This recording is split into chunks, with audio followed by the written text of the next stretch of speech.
जय श्री राम। प्यारे भक्तों, मरने के बाद आत्मा रहता है या नहीं रहता।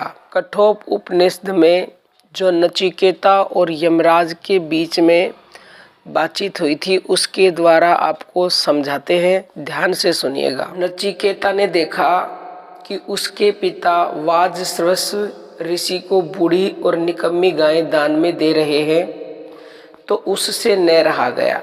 वह सोचने लगा कि ऐसी गाय देने वाले को तो आनंद रहित लोकों की प्राप्ति होती है। इसलिए उसने पिता को उस काम से रोकने का प्रयत्न किया, पर इसमें वह सफल न हो सका। इसके बाद उसके पिता ने कुपित होकर जब उसे मृत्यु को सौंप देने की बात कही, तो वह प्रसन्नता पूर्वक पिता की आज्ञा को शिरोधार्य कर यमलोक में चला गया। इसके बाद उसके और यमराज के बीच में जो संवाद हुआ वह बहुत ही महत्वपूर्ण है। यमराज ने उसे 3 वर देने को कहे। उनमें से तीसरा वर मांगता हुआ नचिकेता यमराज से यह प्रश्न करता है, मरे हुए मनुष्य के विषय में जो यह शंका है कि कोई तो कहते हैं मरने के अनंतर आत्मा रहता है और कोई कहते हैं नहीं रहता। इस संबंध में मैं आपसे उपदेश चाहता हूँ, जिससे मैं इस विषय का ज्ञान प्राप्त कर सकूँ। मेरे मांगे हुए वरों में यह तीसरा वर है। तो यमराज ने इस विषय को टालना चाहा और नचिकेता से कहा कि तू कोई दूसरा वर मांग ले, क्योंकि यह विषय अत्यंत गूढ़ है और देवताओं को भी इस विषय में शंका हो जाया करती है। नचिकेता कोई सामान्य जिज्ञासु नहीं था, अतः विषय की गूढ़ता को सुनकर उसका उत्साह कम नहीं हुआ, बल्कि उसकी जिज्ञासा और भी प्रबल हो उठी। वह बोला कि इसीलिए तो इस विषय को मैं आपसे जानना चाहता हूँ, क्योंकि इस विषय का उपदेश करने वाला आपके समान और कौन मिलेगा। इस पर यमराज ने पुत्र पौत्र, हाथी घोड़े, सुवर्ण, विशाल भूमंडल, दीर्घ जीवन, इच्छानुकूल भोग, अनुपम रूप लावण्य वाली स्त्रियां तथा और भी बहुत से भोग जो मनुष्य लोक में दुर्लभ है उसे देने चाहे, परंतु नचिकेता अपने निश्चय से नहीं टला। वह बोला, हे यमराज, ये भोग कल रहेंगे या नहीं, इस प्रकार के संदेह से युक्त हैं, अर्थात अस्थिर हैं और संपूर्ण इंद्रियों के तेज को जीर्ण कर देते हैं। यह सारा जीवन भी सौलभ ही है, अतः आपके वाहन और नाच गान आप ही के पास रहे, मुझे उनकी आवश्यकता नहीं है। नचिकेता के इस आदर्श, निष्काम और दृढ़ निश्चय को देखकर यमराज बहुत ही प्रसन्न हुए और उसकी प्रशंसा करते हुए बोले, हे नचिकेता, तूने प्रिय अर्थात पुत्र, धन आदि इष्ट पदार्थों को और प्रिय रूप अप्सरा आदि लुभाने वाले भोगों को असार समझकर त्याग दिया, और जिसमें अधिकांश मनुष्य डूब यानी कि फंस जाते हैं, उस धनिकों की निंदित गति को तूने स्वीकार नहीं किया।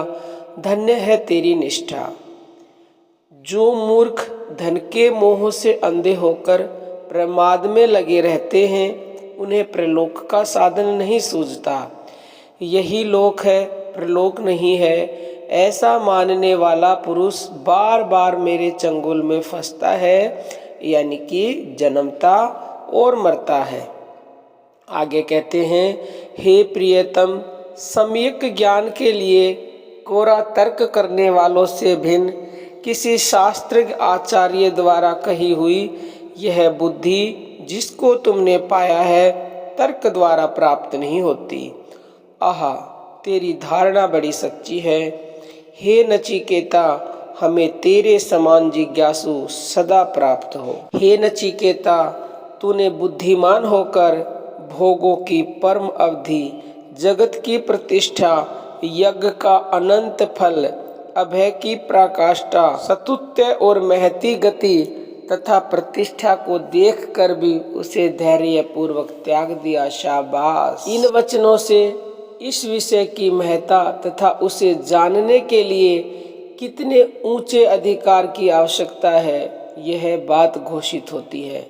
इस प्रकार नचिकेता की कठिन परीक्षा लेकर और उसे उसमें उत्तीर्ण पाकर यमराज उसे आत्मा के स्वरूप के संबंध में उपदेश देते हैं। वे कहते हैं, यह नित्य चिन्मय आत्मा न जन्मता है न मरता है। यह न तो किसी वस्तु से उत्पन्न हुआ है और न स्वयं ही कुछ बना है, अर्थात न तो यह किसी का कार्य है, न कारण है, न विकार है, न विकारी है। यह अजन्मा, नित्य, सदा से वर्तमान, अनादि, शाश्वत, सदा रहने वाला, अनंत और पुरातन है तथा शरीर के विनाश किए जाने पर भी नष्ट नहीं होता। इस वर्णन से आत्मा की अमरता सिद्ध होती है। वे फिर कहते हैं, यदि मारने वाला आत्मा को मारने का विचार करता है तो मारा जाने वाला उसे मरा हुआ समझता है, तो वे दोनों ही उसे नहीं जानते, क्योंकि यह न तो मारता है और न ही मारा जाता है। और आगे चलकर यमराज उन मनुष्यों की गति बताते हैं जो आत्मा को बिना जाने हुए ही मृत्यु को प्राप्त हो जाते हैं।